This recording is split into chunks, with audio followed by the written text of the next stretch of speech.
Posledný februárový deň sme sa opäť presvedčili, akí krutí dokážu byť ľudia voči zvieratám. Tentokrát si to odniesol čistokrvný psík s rodokmeňom plemena maďarská vižla. Našli ho príslušníci polície uviazaného ostrom v lese.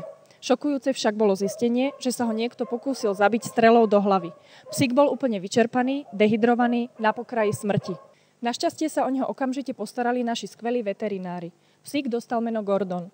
O prípad sa zaujímala aj redakcia komerčnej televízie, ktorá odvysielala reportáž vo svojom hlavnom spravodajstve. Prípad vzbudil záujem širokej verejnosti a my týmto chceme poďakovať všetkým ľuďom, ktorí na Gordona prispeli. Gordon je momentálne v dočasnej opatere u slečny Barbory, kde sa zotavuje po boku plemenného kamaráta a my sa za nimi ideme pozrieť.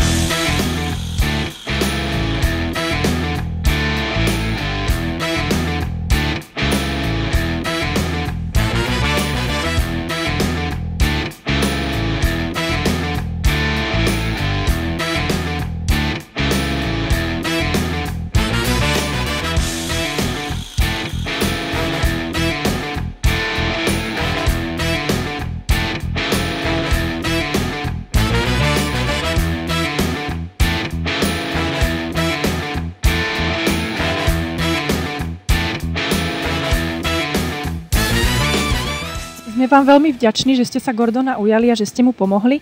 Prečo ste sa tak rozhodli?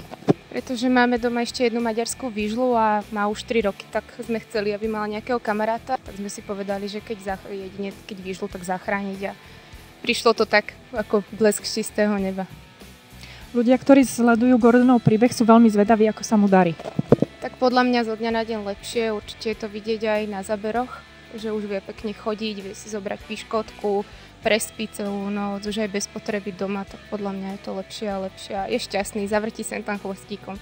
Plánujete zmeniť dočasnú opateru Gordona na trvalú?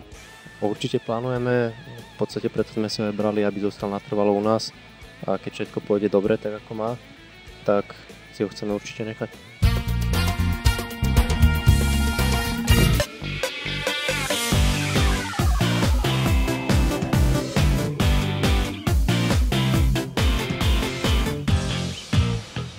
Títo dvaja veselí a neúnavní psíci sa volajú Erik a Šarik. Majú toho veľa spoločného, milujú ľudskú spoločnosť a portovanie, sú aktívni, energickí, dokonca zdieľajú jeden koterec. Hlavným menovateľom je však to, že sú to stálice nášho útulku.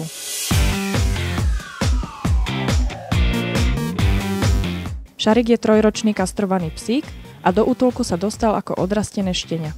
Erik má 2 roky a v útulku vyrastal od neskoršieho šteniacieho veku.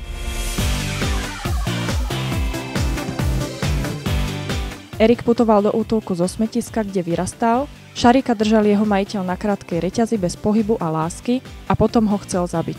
Zaslúžia si teda konečne krásne a láskyplné domovy. Čo poviete?